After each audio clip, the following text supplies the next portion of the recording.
أما بعد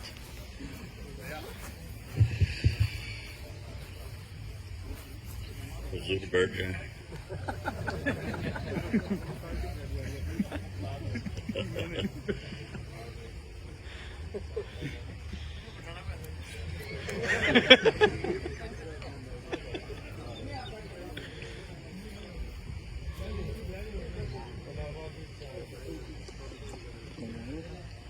جی بسم اللہ الرحمن الرحیم والصلاة والسلام علی رسولہ الکریم وعلی آلہ وصحبہ اجمعین. اما بعد, آپ سب بھائیوں کا بہت شکریہ. آپ ملنے آ رہے ہیں روزانہ. اس وقت یہی حال ہوتا ہے اور پتہ نہیں کہاں سے آتے ہیں بھائی ملنے کے لیے. تو میں آپ سب بھائیوں کا بہت شکر گزار ہوں. آنے والے کا پھر حق بن جاتا ہے. تو میں ایک دو حدیث مبارک آپ کے سامنے پیش کروں گا.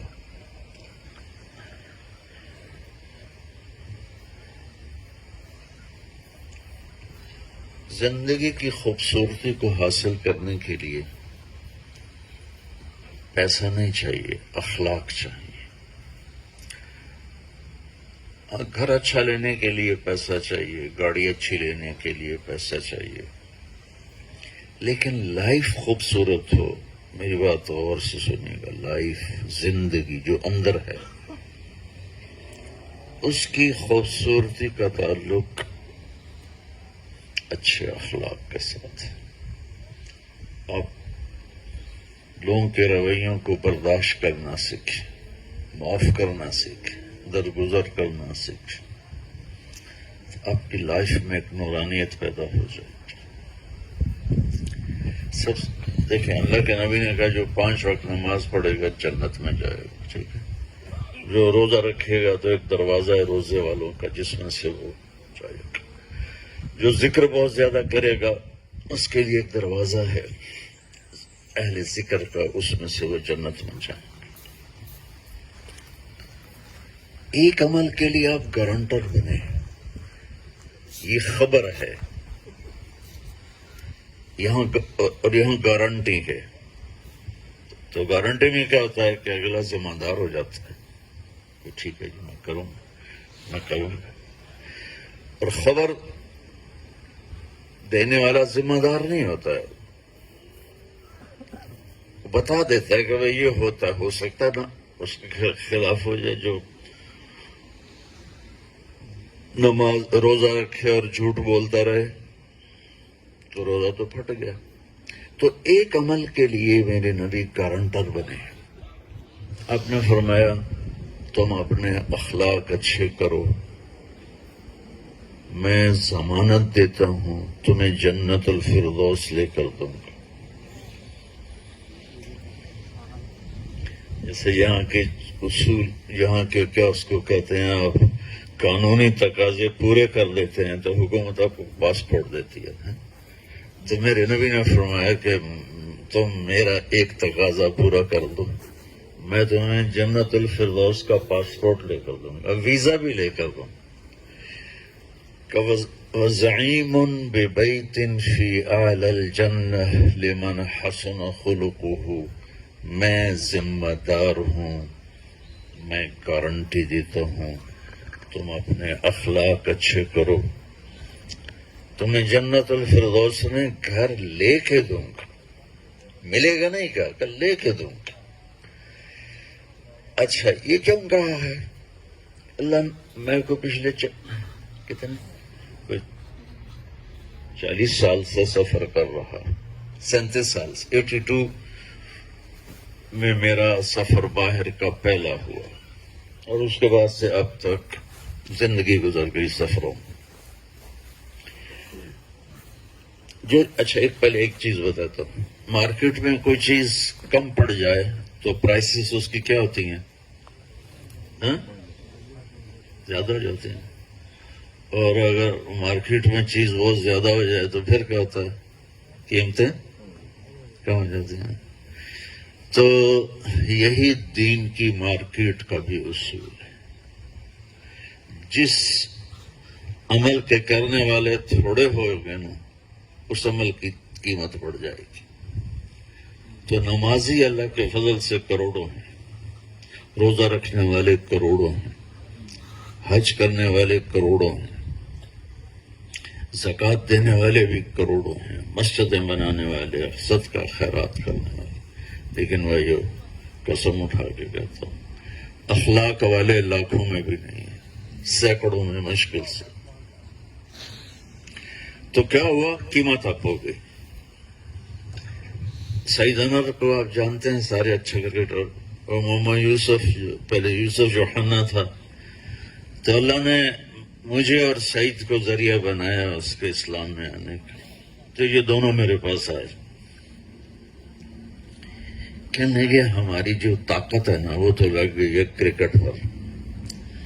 اب ہم چاہتے ہیں کوئی آپ ہمیں شارٹ کٹ بتاؤ جنت کا، جنت کا شارٹ کٹ. بھی آپ کو حدیث بھی سناؤں. میں نے کہا زبان کے بول کو میٹھا کر لو اور اخلاق اچھے کر لو. کہنے نہیں یہ تو بڑا اوکھا کام ہے، کوئی سوکھا دسو. شارٹ کٹ بھی پوچھتے ہو. تو یہ تو خیر ایسے لطیفہ ہے. میرے عزیزوں، اچھے اخلاق والے مر مٹ گئے دنیا سے، اس لیے اس کی قیمت اب ہے. اور آپ کا جو گھر آباد ہوگا نا، خاوند بیوی کا رشتہ مضبوط ہوگا، اولاد ماں باپ کا رشتہ مضبوط ہوگا، بھائی بہن کا رشتہ مضبوط ہوگا، آپ کے علاقے میں عزت ہوگی، وہ آپ کے اخلاق کے ساتھ، وہ آپ کے میٹھے بول کے ساتھ، آپ کے درگزر کرنے کے ساتھ. تو میں آپ کو 2 ٹپس دیتا ہوں اللہ کے محبوب. آپ نے حضرت معاذ سے فرمایا تو میں اپنی شریعت کا خلاصہ بتاؤں. تو کہا جی کیا؟ تو آپ نے یوں کیا، فزیکلی مجھے دیکھیں سارے.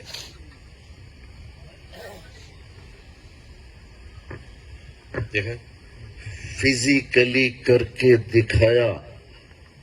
اتنے بڑے عالم کو، اتنے بڑے آدمی کو، کچھ ایسا معصوم بچے کو نہیں، بڑے عالم تھے معاذ ابن جبل. کہا معاذ زبان پہ قابو رکھنا. وہ کہنے لگے زبان کے بول پہ پکڑ ہوگی. آپ نے کہا تیرا بھلا ہو، جہنم میں دھکا دینے والی سب سے بڑی شہ زبان ہے. آپ نے حضرت ابو ذر سے فرمایا ابو ذر تمہیں 2 باتیں بتاؤں، کرنے میں کوئی زور نہیں لگتا اور اجر میں اس کے برابر کوئی اور اجر نہیں، اور قیامت کے دن کوئی ایسا عمل لائے گا تو باکمال ہوگا. انہوں نے کہا جی کیا یا رسول اللہ؟ کا ایک زبان پہ قابو پانا، ایک اچھے اخلاق. میں قربان جاؤں. ابو ذر رضی اللہ تعالیٰ عنہ مہینہ کسی سے بات ہی نہیں کرتے تھے. تو چلو اسے یہ تو نہیں کر سکتے زبان سے گالی نکل جائے، جھوٹ نکل جائے اور ٹانٹنگ نکل جائے، طنز نکل جائے، برا بھلا کہنا نکل جائے، کوئی برا کہہ دے چپ کر کے برداشت کر. ایک بات. دوسری بات بتاتا ہوں، یہ آپ کے ظاہر کو خوبصورت کر دے گی، اندر خوبصورت ہو جائے. ایک بات اور بتا دیتا ہوں. آپ نے فرمایا میرے بیٹے انس، میری ایک بڑی عظیم الشان سنت ہے. میری ایک عظیم الشان جس کا گریٹسٹ کا ہو گیا، میری ایک بہت گریٹ سنت ہے، میری ایک بہت بڑی سنت ہے. میرے نبی کے ہر سنت ہی بہت بڑی ہے. جو چیز میرے نبی سے ریلیٹڈ ہے بہت بڑی. تو جب آپ خود پوائنٹ آؤٹ کریں کہ یہ سب سے بڑی ہے تو وہ بڑی ہے. داڑھی بھی سنت ہے، پگڑی بھی سنت ہے، سیدھے ہاتھ سے کھانا سنت ہے، شادی لاکھوں سنتیں ہیں، لیکن بہت بڑی سنت کا لفظ مجھے کسی حدیث میں یاد ہے، اور فرمایا کہ دیکھو بیٹا، اگر تم یہ کر گئے نا تو جنت میں تو اور میں ایسے ہوں گے، ایسے تیرے میرے گھر کی دیوار کٹھی ہوگی۔ تو اللہ کی قسم جنت بہت بڑی چیز ہے، لیکن میرے نبی کا نیبر ہونا جنت سے بھی بڑی چیز ہے، کیا کہنا۔ تو کہا تو میرا جنت میں پڑوسی بن جائے گا، لیکن ایک بات ہے، زور تمہیں لگانا پڑے گا، سوکھا کام نہیں ہے، زور لگانا پڑے گا۔ کہا جی کیا ہے؟ اب سنیے سارے بھائی غور سے۔ کہا میرے بیٹے وہ یہ ہے کہ تیرے اس دل میں دنیا کے کسی انسان کے بارے میں کوئی نیگیٹو جذبہ نہیں آنا چاہیے، کسی انسان، مسلمان نہیں کہا، وَمَا أَرْسَلْنَاكَ إِلَّا رَحْمَةً لِلْعَالَمِينَ، میرے محبوب ہم نے آپ کو عالمین کے لیے رحمت بنایا ہے۔ تو یہ نہیں کہا کہ کسی مسلمان کے بارے میں دل میں نفرت نہ ہو، کہ نہیں، دنیا میں جتنے انسان سب کے لیے اپنے دل کو صاف کر دو۔ کہ میرے بیٹے یہ ساری زندگی کرنا پڑے گا، صفائی روزانہ کرتے ہیں نا، صاف کرنا، گھروں کی صفائی روزانہ ہوتی، کپڑے روزانہ دھلتے ہیں، برتن روزانہ دھلتے ہیں، تب جا کے ہمارا زندگی کا سسٹم چلتا ہے۔ تو اندر کے سسٹم کو خوبصورت بنانے کے لیے دل کی صفائی، وائپر لے کے لگے رہو۔ یہاں تو تم خود ہی سارے گھر کے کام کرتے ہو نا، تو ایک کام میں بتا رہا ہوں جو ہمیں پاکستان میں یہ نعمت ہے بھائی، نوکروں کی لائن لگی ہوئی ہے، تو یہاں تجھے نوکر بھی آپ ہو، مالک بھی آپ ہو، تو ایک صفائی اور لے لو کہ وائپر لے لو اور دل صاف کرتے رہو۔ سب میں قربان جاؤں، یہاں ہر مذہب کے لوگ رہتے ہیں،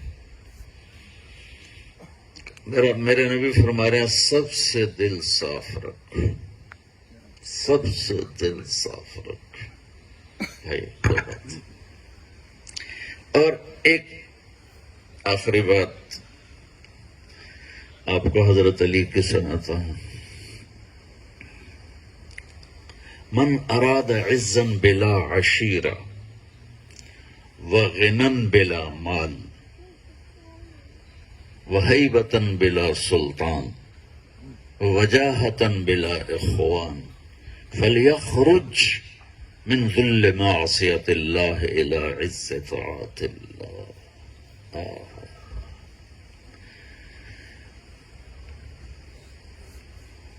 ہر انسان عزت چاہتا ہے، روٹی ملے نہ ملے عزت ملنی چاہیے۔ یہ چھوٹے چھوٹے بچوں کو ڈانٹو، میری بےزتی کر دی، مجھے ہرٹ کر دی، میری بےزتی کر دی، اتنی چھوٹی عمر سے یہ احساس اجاگر ہو جاتا ہے۔ تو ہم لوگ عزت کو ڈھونڈتے ہیں، بڑی جاب ہو، پیسہ ہو، بڑا گھر ہو، کاروبار ہو، اس قسم کی چیزوں میں عزت کو ڈھونڈتے ہیں۔ تو حضرت مولا علی نے 4 چیزیں اکٹھی کر کے بتائیں۔ جو عزت چاہتا ہو اور خاندانی نہیں ہے، مالدار بننا چاہتا ہو، پیسہ کوئی نہیں ہے، ٹھیک ہے، اپنی وجاہت چاہتا ہو، کوئی اس کو پہچاننے والا کوئی نہیں ہے، اپنی ہیبت چاہتا ہو اور کوئی اس کے پاس طاقت کوئی نہیں ہے، یہ کیا کرے؟ تو آپ نے فرمایا بس ایک کام کرے، اللہ کی نافرمانی چھوڑ دے، اللہ ساری چیزیں قدموں میں آ کے ٹھیک کر دے۔ من اراد عزا بلا عشیرہ، عزت چاہتے ہو؟ جی چاہتا ہوں۔ غنن بلا مال، مال چاہتے ہو؟ کہ جی چاہتا ہوں۔ ہیبۃ بلا سلطان، اپنا روب داب چاہتے ہو؟ جی چاہتا ہوں، کیوں نہیں چاہتا؟ وجاہۃ بلا اخوان، اپنی پہچان چاہتے ہو؟ کہ جی چاہتا ہوں۔ آپ تو انسان بیٹھے ہیں، ایک جانور کی چاہت ہے۔ میں آپ کو اپنے گھر کا قصہ سنا، گھر سنا ہوا نہیں ہے، سنا ہوا نہیں، گھر جب بیلوں کی کی زراعت ہوتی تھی نا، بیلوں کی زراعت، یعنی ایگریکلچر، جو ٹریکٹر نہیں تھے ہمارے یہاں. سب سے پہلے ہمارے پورے علاقے میں 61 میں میرے والد نے ٹریکٹر خریدا تھا، تو سورے علاقے میں دھوم مچ گئی. میں اللہ بخش کوئی مشین آن دی ہے، وہ سارے حلوا چھڑ دیے، اے کر دیں. دیہاتی لوگ، ان پڑھ لوگ. تو پہلا ٹریکٹر میرے والد نے خریدا تھا اس علاقے میں. بیلوں کی کاشت ہوتی تھی اس سے پہلے. ایک بیل نے چارہ کھانا چھوڑ دیا، تو میرے والد صاحب رحمت اللہ علیہ نے ساتھ جو ہمارا ہوم ٹاؤن تھا تلمبا، وہاں سے ڈاکٹر بلایا. اس نے دیکھا، اس نے کہا جی ہم تو کچھ بھی کوئی نہیں ٹھیک. کہ پھر یہ چارہ کیوں نہیں کھا رہے؟ کہا جی پتہ کوئی نہیں فی الحال. تو ایک ہمارا دیسی حکیم تھا، ہماری قوم کا تھا. میرے والد صاحب نے ایک ملازم کو بھیجا گھوڑے پر، وہ اس کو اٹھا کے لایا. اس زمانے میں سڑکیں تو تھی نہیں ایسے بننے بننے، تو گھوڑا بھیجا، وہ اس کو اٹھا کے لایا. تو اس نے میرے والد صاحب نے کہا کہ اللہ بخش، میرے والد کا نام بھی اللہ بخش تھا، اس حکیم کا نام بھی اللہ بخش تھا. کہنے کہ اللہ بخش پٹھے نہیں کھاندہ پیا. تو اس نے اس کو دیکھا، کہنے کہ میاں صاحب نے پٹھے کون پہندا ہے؟ تو ہمارا ایک نوکر تھا اللہ دتا، تو اس کا نام جیسے دیہاتوں میں ہوتا ہے دتو، ویسے وہ کسائی تھا. تو والد صاحب نے کہا اے جی دتو کسائی. تو وہ حکیم صاحب مرحوم نے کہا اوے ادھر، پنجابی تھوڑی سمجھ لیندے ہو نا. اس نے بیل کے سامنے اس کو بٹھا کر جوتا پکڑا، ٹھا ٹھا ٹھا، کچھ 6-7 لتروں دے سر چ مارے. یہ میں آپ کو گھر کا سنا رہا ہوں. کہنے لگا میاں صاحب پٹھے پائے تو وہ بیل کھانے لگا. تو میرے والد صاحب کہنے لگے ایک ہی جادو ہے، کٹیا تو نوکر نو ہے، پٹھے وہ کھاون لگ گیا. میاں صاحب ان تکلیف کوئی نہیں، یہ آپ کے نوکر نے اس کو کہیں سوٹی ماری ہے. اور اس نے کہا میری بےزتی ہو گئی، جب تک میں بدلہ نہیں لوں گا میں روٹی نہیں کھاؤں گا. تو جب اس نے دیکھا بھئی ایک سوٹی کی بجائے 7 لتر پائے گا، نہ کہا ہوں ٹھیک ہو گیا. تو میں آپ کو حضرت علی کی بات بتا رہا ہوں. آپ نے کہا عزت چاہتے ہو جی، غنی بننا چاہتے ہو جی، اپنی حیبت چاہتے ہو ہاں جی، اپنی وجہ چاہتے ہو جی. تو کہا بس ایک کام کرو، اللہ کی نافرمانی چھوڑ دو. تو بھائی اللہ کی نافرمانی چھوڑ دو. یہ بات نہیں کہ ہم سے ہوگی نہیں، چھوڑنے کے بعد بھی ہوگی، پریشانیاں ہیں، توبہ کرنی ہے بس. جو ہی آپ توبہ کرتے ہیں اللہ سارے گناہ معاف کر دیتے. ادھر آپ کہتے ہیں اللہ میری توبہ، ادھر اللہ کہتا ہے جاؤ معاف کی. اللہ تعالیٰ نے توبہ کے لیے نہ عمر رکھی ہے نہ کوئی عدد تعداد رکھی. جو تیری ہن 100 واری ہوگی بس ہن ختم، یا تو 80 سال میں توبہ کر رہا نہیں قبول نہیں. اللہ کہتا ہے جب آ جا میں کہوں گا جاؤ معاف کی. تو وہ انسان ہی نہیں جس سے خطا نہ ہو. تو آپ سب بھائیوں سے گزارش ہے فرائض کو پورا کریں، کمائی میں حرام کو نکال کے حلال لے کر آئیں، اور اپنے اخلاق اچھے کر لیں، اور اپنے بچوں کو ٹائم دیں. اللہ کے واسطے آپ کی منت کرتا ہوں، ڈبل جابز نہ کرو، بچوں کو ٹائم دو. ٹائم دینے کا مطلب یہ نہیں کہ ماسٹر بن جاؤ. ٹائم دینے کا مطلب ہے کہ ان کے پاس بیٹھ کے ان سے پیار محبت کی بات کریں. رات میں نے فزیکلی بیان میں کر کے دکھایا تھا کہ آپ اپنے بچوں حسن حسین کے لیے کیا کرتے تھے. گھٹنے ٹیک دیتے تھے جیسے ہاتھ، وہ کہتے آؤ بھائی اپنے اونٹ پہ چڑھ جاؤ. سبحان اللہ، کیا شاہ سوار تھے اور کیا سواری تھی. تو ان کو اپنی کمر پہ بٹھا کے پورے کمرے میں چکر لگاتے تھے، پھر یوں کر کے کہتے کہ بچوں تمہارا اونٹ کیسا ہے؟ تو اب یہ کھیل رہے تھے کہ حضرت ایک دفعہ حضرت جابر آ گئے کرنے کے ایڈی وڈی سواری، اتنی عظیم و شان سواری، تو میرے نبی نے فرمایا اتنے بڑے سوار اتنے بڑے سوار، تو اتنا عظیم و شان نبی ہو کر بچوں سے کھیل رہے ہیں. ٹائم دے. آپ لوگ ٹائم نہیں دیتے ہو اپنے بچوں کو، پلیز ٹائم دو تو آپ کے بچے اعلیٰ درجے کے مسلمان بنے. ابھی مستورات اندر تھیں تو وہ یہی کہہ رہی تھی کہ ہم کیا کریں یہاں بچوں کا مسئلہ. میں نے کہا میری بہنوں کوئی مسئلہ ہی نہیں، صرف ٹائم دو، اور ٹائم دے کے لڑائی نہ کرو، پیار کرو، محبت دو، تو یہی انشاءاللہ بڑے اعلیٰ درجے کے مسلمان بنیں گے. تو آخری گزارش یہ ہے کہ اگر آپ کسی سے لڑے ہوئے ہیں تو صلح کر لیں، کسی سے ناراض ہیں معاف کر دیں، خاص طور پہ میاں بیوی لڑے ہوئے صلح کر لیں تو ان کے پچھلے سارے گناہ معاف ہو جاتے. تو میں ٹھنڈ سے کانپ رہا ہوں، تو میں بس اب معافی چاہتا ہوں. نماز کوئی پڑھا دے گا، میں اندر کمرے میں جا کے پڑھوں گا، یہاں سے نہیں پڑھی جائے گی. السلام علیکم.